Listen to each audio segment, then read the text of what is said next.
Hi fellow viewers to everybody. Good morning. My name is Steve. My full name is Steve Hoong. I'm the owner of this video account in this respective website, youtube.com. By the way, my next video is about Bangko Filipino related videos. Yes, you heard it right, my fellow viewers. And this is only applicable here in the Philippines because the second bank closure happened here in the Philippines. This video is for Bangko Filipino Depositors Alliance. Yes, you heard it right. This video ay para po ito sa Bangko Filipino Depositors Alliance. So, ibig sabihin, sa Metro Manila branches, Luzon, Visayas at Mindanao, nationwide, all over Philippines. By the way, meron po akong iiwan video sa inyo sa year 2026. Para sa year 2026.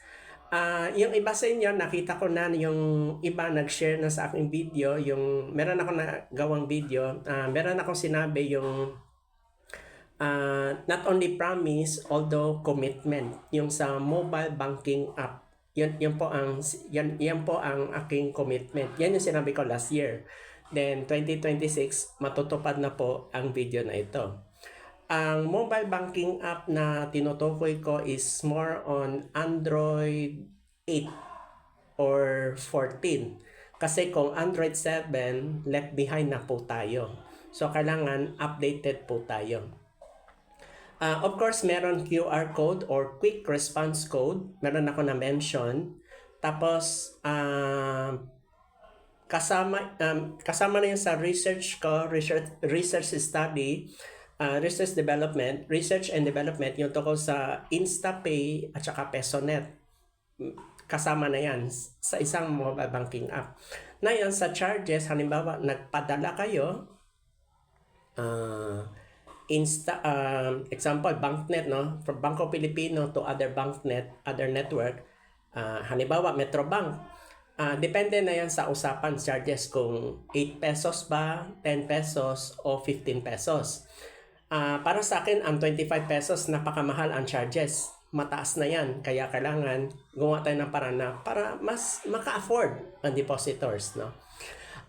By the way, kaya ako na paggawa ng video kasi for sure nagme-meeting na kayo sa ibang province. Yung iba sa Metro Manila. By the way, meron akong ginawang previous video. Meron akong na-mention Pateros, yung sa Metro Manila.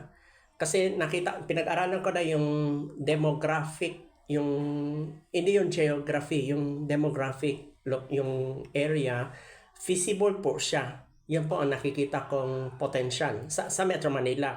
Kasi nakita ko na maraming sari-sari stores, kahit hindi na ako magbiyahe, basta may details. Yun po ang nakita ko. Then sa Pasig, yung outside Barangay San Antonio, of course, ang commercial area doon sa Pasig is Ortigas.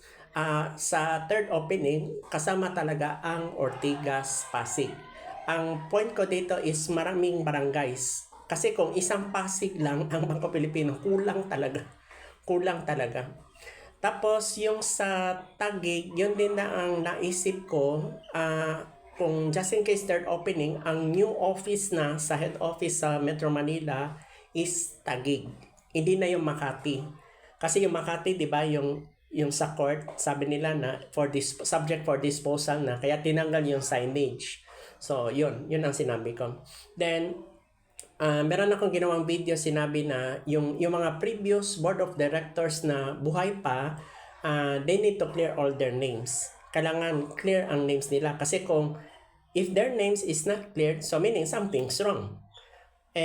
Nalaman ko na ang defect pala, Bangko Sentral, hindi ang Bangko Pilipino. Kasi ang nangyari kasi, nagkaroon ng smear campaign. Yung bang sinisiraan. Pangalawa, yung sinabi ko, blackmailing. Blinakmail talaga yung bank. Kumbaga, may kondisyones. Isipin mo, kung i-release ang 25 billion rehabilitation plan, may kapalit. Kailangan ma-withdraw daw yung case sa 18.8 damage suit kasi ni isang kusing wala nga nabayad eh. So ngayon, hindi pumayag ang bangko. ano sila, gonggong? Bakit nila i-withdraw? Kukuliktahin na yan eh. Kung pa yan, may interest pa. So, yun. Kasi ang point dito, ito dalawa eh. Yung 25 billion na in-apply, so na-comply. Yung 18.8, hindi nabayaran ni isang kusing. Yun po ang katotohanan. Walang nirelease. Kasi kung nalaman ko na wala palang na-release ni isang kusing ang Bangko Sentral that time, dapat hindi mo na sila nag-operate. Kahit nanalo na sila sa 1991 Supreme Court ruling case. Nanalo po tayo. Hindi nabayaran. Kasi nga ang pinalabas na may babayaran pa raw GS, government securities. Parang binaliktad. Iniba ang usapan. Yun ang nangyari. So yun po ang issue. Etong second closure kasi, sasabihin ko na. Ito ang nangyari. Before sa second closure, nagkaroon ng 2 loans. Kasi nga, yung 18.8, hindi nga binayaran. Walang na-collect ang Bangko Pilipino. Kasi magtataka kayo, bakit naka-operate? Yung 1990, I think, 1991, so nag-normalize na gradually, 1994. Then, ito pa na-found out ko. Ang na-found out ko pala is yung palang may ginawang batas si former Senator Raul Roco, yung 1993 New Central Bank Act at saka yung Old Central Bank Law. Pag sinama yan, may kaibahan. Yun po ang the truth. Kasi if you don't know the truth, we are blind. Yun po ang kuan. Hindi po na-bankrupt ang Bangko Pilipino. Yun po ang the truth.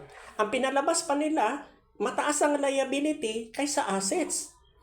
Tapos di ba nakita natin sa newspaper 8.4? Kung akong tatay, I don't believe. Hard to believe, mahirap paniwalaan. Ang totoo yan, more than, lagpas pa. Kaya napagtataka eh. Kasi kung mataas ang liability kaysa assets, talagang close. Pero ito, inopposite, binaliktad. Yun po ang the truth. Hindi to fake news. Actually, ito tayo pa nga ang biktima ng fake news eh. Yes, you heard it right. We are a victim of fake news. But yes, ang point ko dito, Bangko Filipino is a victim of a fake news. Yan po ang the truth. Para sa akin, for me, it's hard to believe. Na blackmail na biktima pa ng fake news, pinatay pa yung bank. Yun ang point ko. So, that's it. Tapos, meron pa akong announcement sa mga other provinces that yung mga nag-operate ng Bangko Pilipino. Meron akong iiwaning important message. This coming Holy Week, April 2 and 3, wala po akong live videos tungkol sa Bangko Pilipino. So, ang gagawin ninyo, pag-aralan nyo ang aking YouTube account na Bangko Filipino related videos. Meron ako na-mention then meron akong ginawang isang video, yung my last video sa Bangko Pilipino. Ang importanteng part doon is kailangan building own. Ibig sabihin, wala nang upa-upa. Kasi ang branches na pansin ko halos lahat, rental, upa. Paano sila nakasurvive? Di ba? Napagtataka. Kasi kung building own, di ba, babayad ka lang ng real estate tax. There's no problem with that. Basta see to it na may kapital.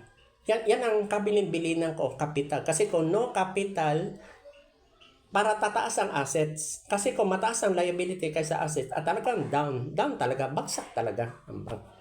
So, yun po ang the truth. Then, sa Universal Bank, ito, meron akong latest development.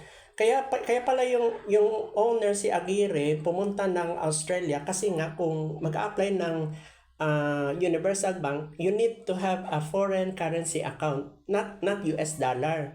Ang pakay niya pala, Australian dollar. Kasi kung Australian dollar account, actually yan ang the first savings bank.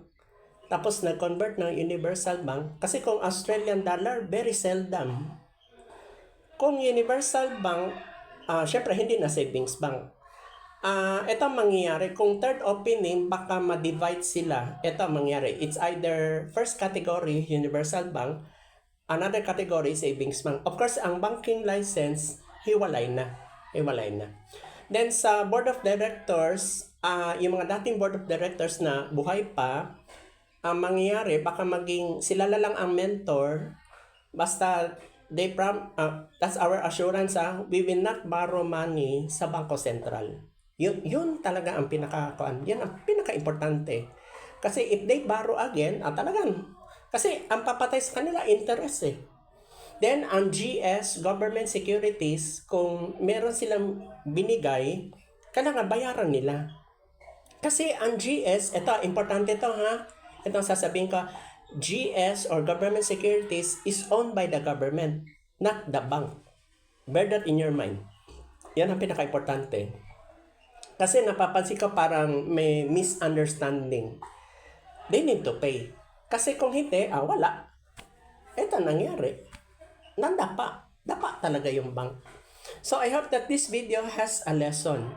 Then meron ako na-mention na mobile banking app. Yan ang assurance ko sa 2026. Kasi by 2027, it's another video na naman. It's another video. Actually, nadapa talaga yung second closure, Bangko Pilipino. By the way, please bear with me kung hindi ako nakagawa ng video past few weeks sa January kasi bukas, February 1 na, 2026. I hope that this video will catch up on attention. Thank you so much for listening in this video, my fellow former depositors of Bangko Filipino and also the group Bangko Filipino Depositors Alliance. Kasi itong title na itong video na ito ay may kaugnayan sa Bangko Filipino Depositors Alliance. Then meron ako ilalagay year 2026. Kasi ang 2027, that's another video. That's another topic. That's another issue or topic for our former Bangko Filipino depositors. Thank you so much for listening in this video. Good morning.